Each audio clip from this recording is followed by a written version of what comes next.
Hi, I'm Charles, And I'm Angela, and we want to share a little bit from our lives. and hope that our experience may be of some benefit to you all. So, let's go.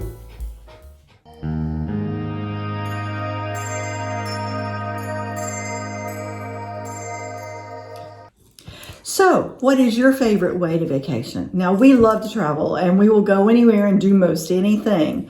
But one of our very favorite ways to really relax over the years has been to take a cruise. Have you ever thought about just getting on a boat and sailing away into the deep blue ocean away from it all? It's total relaxation. Well, if you have, you're in luck. Because today's cruise lines offer an amazing vacation experience at a very affordable price.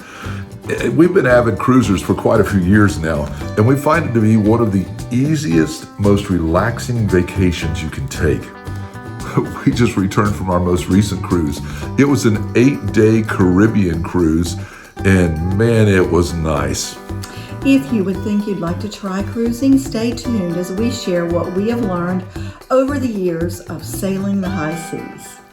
Now, this video is really just a basic overview. We have other videos that will be more specific, but on this video, we're going to be talking about 4 primary topics, 4 very important questions. Number 1, how long is your cruise? I mean, how many days are you going to be gone? Number 2, where is your cruise port located? Can you drive there or will you have to fly? Can you walk the long gangway to get on the boat or will you need wheelchair assistance to do so? Now, most ports offer this option. And if you drive, where and what is the cost of parking? Number 3, what is needed for registration and check-in at the terminal? And number 4, once on board, what's next? One good thing for sure, you won't have to worry about cooking, washing, cleaning bathrooms, or doing laundry for at least a week.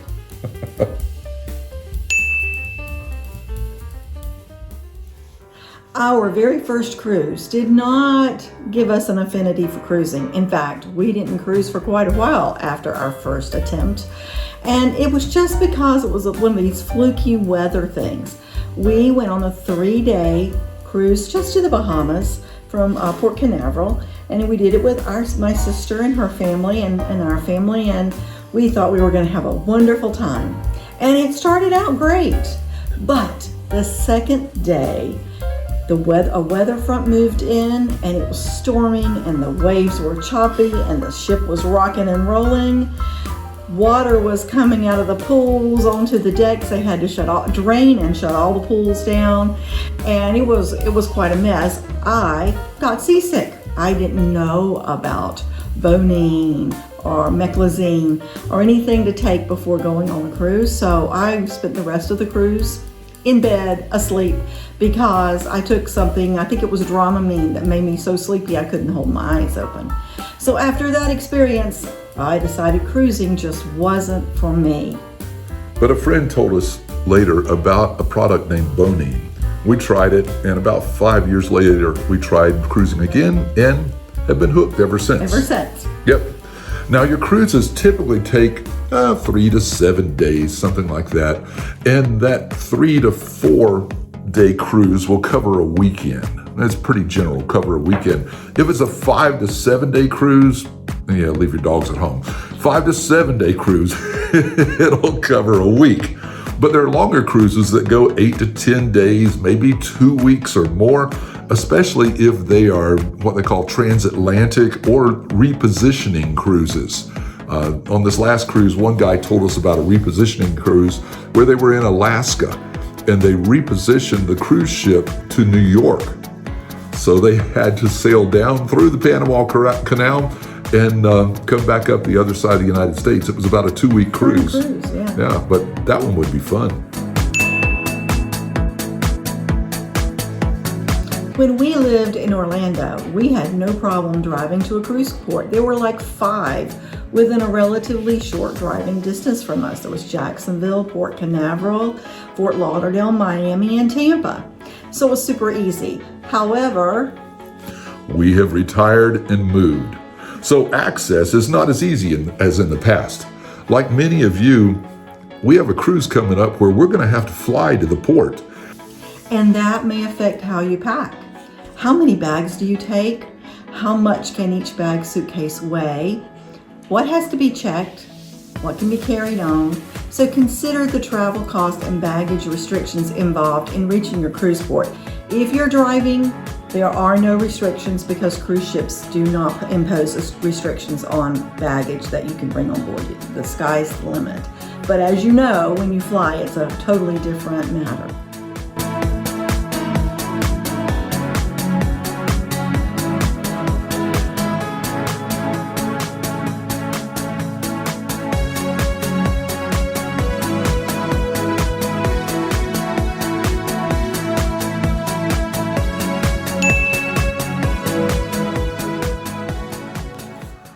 Starting 2 weeks before you get to the cruise port, a check-in window opens for you to register online and print off your documents. Carnival has recently introduced a thing called a Verifly app, but it's not working so great so far. I think they have some bugs to work out on it. Some people have used it with success. Others have had problems. But here's what happens on your online registration, okay? You enter your personal info and you choose a check-in time. That's usually a 30-minute window when you get to the port. There will be links online for your boarding pass and your luggage tags, an itinerary to the full cruise, an initial invoice, and purchase services that you might have already made. Purchase services, I'm talking about things like excursions that you've already booked. One thing that we do is we order a case of water and it's waiting for us in the room. Well, that case of water I think is like $5, something like that. It's not much. But these things will show up on your invoice already. And then the other thing that you need to do, and I'm talking about Carnival because that's the cruise line we've used the most, you need to download an app called the Carnival Hub. This app will include all your activities, your dining menus, your ports, a map of the ship, your billing account. It's all on the hub. Well before the date of your cruise, make sure you have the following documents. Your boarding pass, you're going to print that off from your online account. Your photo ID, we typically use our driver's license. A passport or a government-issued birth certificate. Now, I would suggest always traveling outside of the country with a passport. Too many crazy things can happen, too many unexpected things. However, if you are going on a closed loop cruise, that means you leave from a U.S. port and you return to a U.S. port, you can travel with a government issued birth certificate. But as I said, things can happen. For instance, last week, a Norwegian cruise ship got stranded on a sandbar off the Dominican Republic. They were stranded for 2 days. They finally got free. They went to the nearest port, and then their passengers had to get off the ship and they were flying them back home. Well, the Dominican Republic wouldn't let some of the passengers off the ship into the port to fly back home because they didn't have a passport. So, I mean, that can be worked around. They can visit the local embassy, but it's just more expensive, takes longer. And so it's always better to travel with a passport if you're going to travel internationally outside the country. And at this point in time, March of 2022, proof of a recent negative COVID test taken no more than 72 hours before embarkation. We typically just 13 days before our 72-hour mark, we go online and make an appointment at CVS. And it's the simplest little thing. It takes 5 minutes maybe. And you're done. And before we got home, we had the results in a text, which we were able to show at the cruise port. There are also home proctored tests that you can order if you're not near a CVS, or maybe as when we travel later this year, you're having to fly across the country. And so we have already ordered our tests to take with us to do the home proctored test at that time. Right. Finally, the cruise day has arrived. Before you leave for the port, make sure you find out which pier your cruise ship is docked, especially if you're the one driving. The last cruise we had was on the Carnival Magic at Port Canaveral. We checked the port website and it showed where the various ships were docked, because when you go into a cruise port terminal, there are going to be probably who knows how many ships in port at the same time, because typically cruises begin on a Saturday or a Sunday. I mean, there are other days, but that's typical. So you'll have many cruise ships in port at the same day, and you will need to know which terminal to go to, or you'll end up driving around in circles for a while. Upon arrival to your terminal, you will be guided to a luggage drop-off where your porters will assist you. They will take your luggage. You should tip them $3 to $5. And after that, you will proceed to the parking garage or parking lot. Most cruise ports have a parking garage now. Lock your car. Be sure you don't lock your keys inside. Terminal parking costs anywhere from $17 to $30 a day, depending on what port from which you're sailing. Our most recent Port Canaveral was $21. We'll be sailing from New York later in the year. It's going to be, I'm not sure, but between $30 and $40 from what I've checked so far. There are off-terminal lots that will save you a little money and provide transportation to the terminal. We prefer to use terminal parking, however, because when we return from the cruise, it's so much easier. We don't have to wait on getting a taxi or getting a hold of the people at the lot where our car is located to come get us. Our car is right there. We get in it and drive away. When you get to the terminal, after you've checked your luggage, after you've parked your car and you've entered the terminal, make sure you have your documents in a safe but easy to access location, because you're going to need to have them out, because they're going to process the line fast. And they're going to want you to have your documents in hand and ready. You're going to proceed typically to a first check-in desk, and that's simply to confirm that you're in the right place, going onto the right ship, and you have your documents ready. Then you're going to go to the second line, which is your official check-in point. And if you've done the pre-check online, that goes very quickly. All they're doing at that point is just double checking your documents in person to make sure you are who you're supposed to be, and then you're just ready to go. From that location, you will either go onto the ship if it's your check-in time or later, or you will go to a waiting room until they call your boarding number. You will have a boarding number that will be assigned to you, and it will be on your documents. After a successful check-in, you must walk the hallways in the terminal in the extensions that connect the ship to the terminal. Okay? Now, if you're not up for this walk, most ports will have elevators, escalators, and or wheelchair assistance to get you on board. Because remember how tall a cruise ship is. You're typically entering the cruise ship on deck 3 or 4. So you're going to be walking a lot of elevated passageways, if not stairs, to get onto the ship. Right.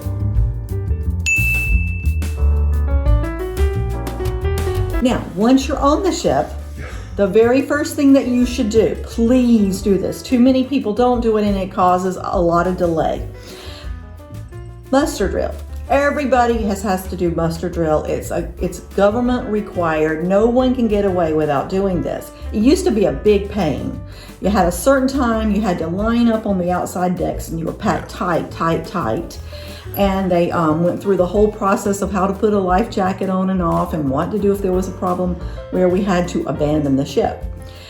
Thankfully, I'm not thankful for COVID, but thankfully due to COVID, they had to redo the muster drill. So now it's simple as it can be. You have a muster station, which again will be on your boarding pass, and you will go to that muster station. And when you go to the muster station, there will be a cruise member there who will check you in, show you how to put on a life vest. It takes less than 5 minutes, and you're done. That's it. Later in your cabin, they ask you to watch a short video, again, about the same issue. And Shaquille O'Neal is the one doing the video, and it's hilarious. So it's fun. And that's all there is to muster drill. It's just so important. So many people board the ship, they start partying, they visit the buffet and the bars, And they forget all about muster drill. And every single cruise that we've been on or know someone has been on, they're calling people's names at sail away to come and do the muster drill before the ship can leave port, because it is a requirement. Yeah, in fact, I saw a video just recently where a guy told an experience where the ship shut down all bars and all restaurants because they had like 400 people, 400 people that hadn't checked in. And it was sail away time. It was crazy. But remember this, by law, the ship cannot sail until every passenger has attended muster. They will keep track of this, so don't start drinking and partying and neglect your muster drill.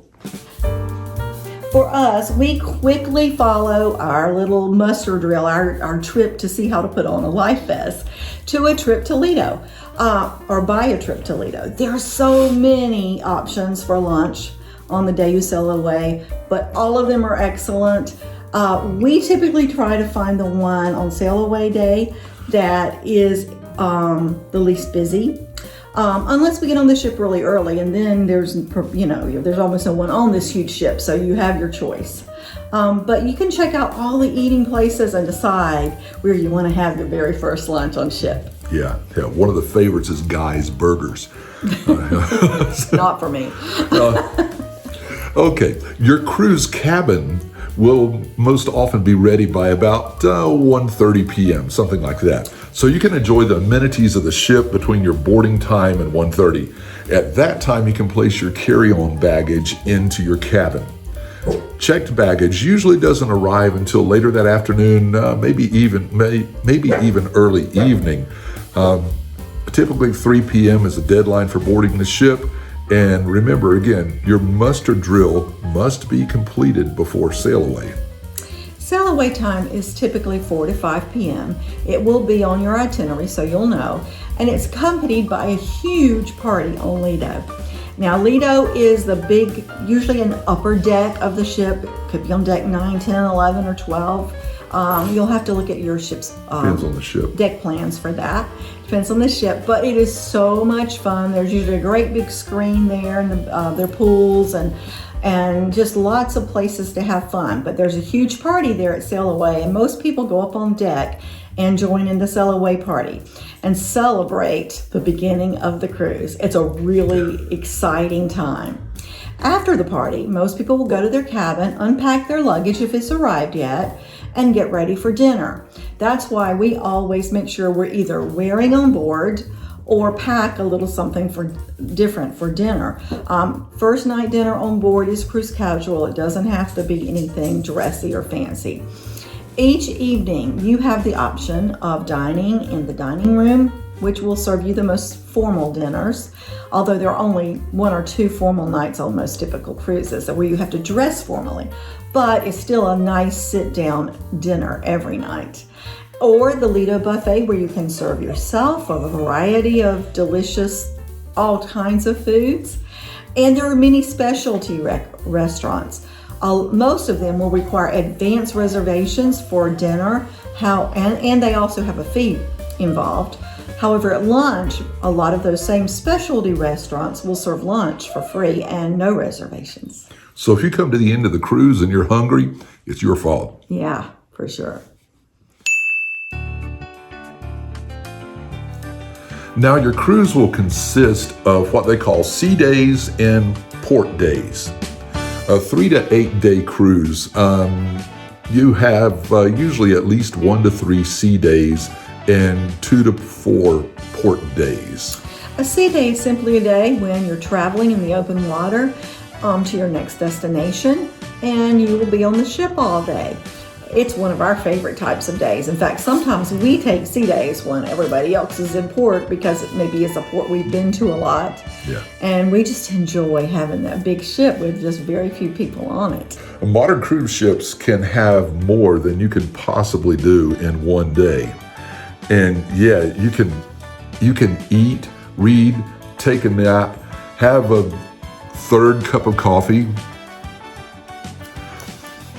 The choices Are endless. Port days are the days when your ship will be docked at a predetermined location. On our last cruise, we had 3 port days. Those port days included Aruba, Bonaire, and Grand Turk. So as you're doing your planning before leaving home, consider what you want to do on the days your ship is in port. There are a huge variety of excursions. Those are little places to go, things to see.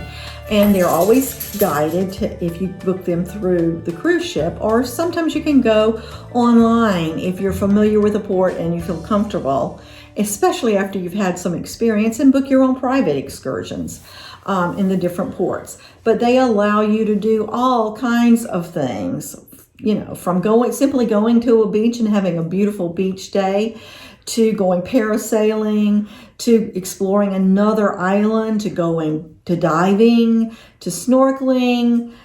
Anything you can imagine that port offers would be available to you. Yeah, but one warning, if you're booking your own excursion, okay, not the ship's excursion, but if you're booking one on your own, make sure your watch is set to ship's time.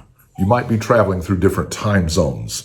If you're not back on board by time for sail away, guess what? The ship will leave without you.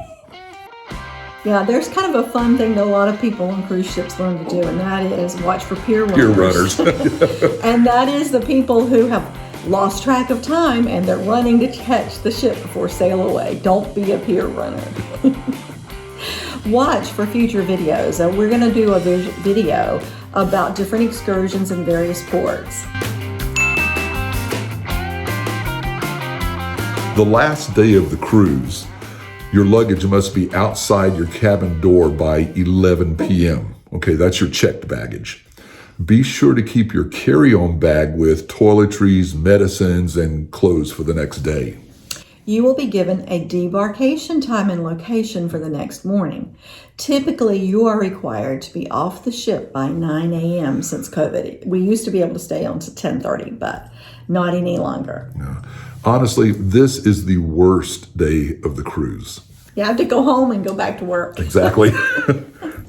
Even if you're retired, you still have to go back to So I work. have to go back home. Yeah. You will be given a debarkation zone number and be told where to meet when your zone is called.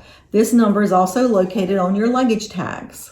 And you may have the option of going to Lido deck, we talked about that, Lido, and enjoying breakfast before your zone is called. Now, breakfast is usually available a little earlier on debarkation days. When your zone is called, you should proceed to the debarkation area. Usually you will exit from deck 3 or 4 atrium. It would be the same place that you entered the ship on embarkation day. Yeah. Once you're in the terminal, after you've exited the ship and you're in the terminal, you will go through immigration. You will have to declare any purchases that you have made, and you will have to present your passport for re-entry to the United States. Although this last time we came back in, it was kind of interesting. All they did was say, pull your mask down, and it was a facial recognition thing. And they just went, oh yeah, okay, you're good. Amazingly easy. Yeah. But then we didn't purchase anything while we were on the cruises last time. We didn't have to declare anything. Yeah. Then you're going to proceed to the luggage area, much like you would do if you were flying. And porters are around that will take your luggage and take it out to the car for you. Yeah. It's that easy. And you're on your way home. Looking forward to the next cruise.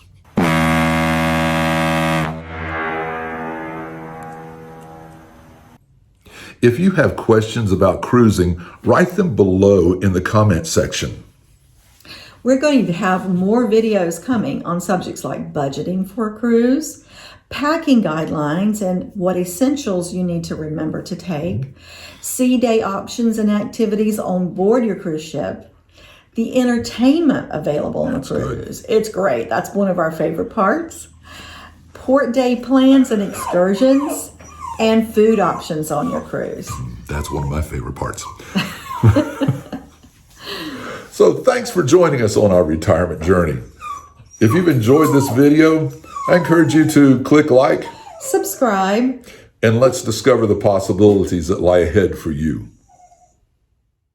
Hey guys, We have another cruise coming up very quickly, and I'm going to be taking some pictures and video of the cruise cabin because I want to do a video about cruise accommodations. Now, some of these things you won't be surprised about, but other things might be a little shocking to you. And we're going to start with the bathroom. Keep watching.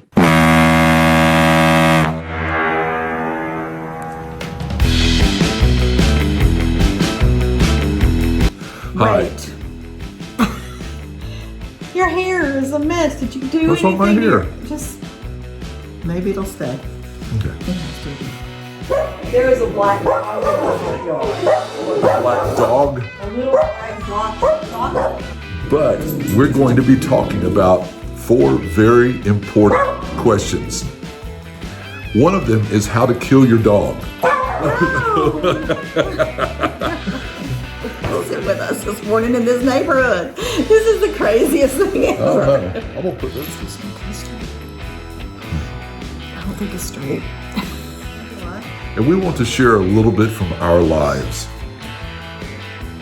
And hope that our experience, can we do that? I'm sorry.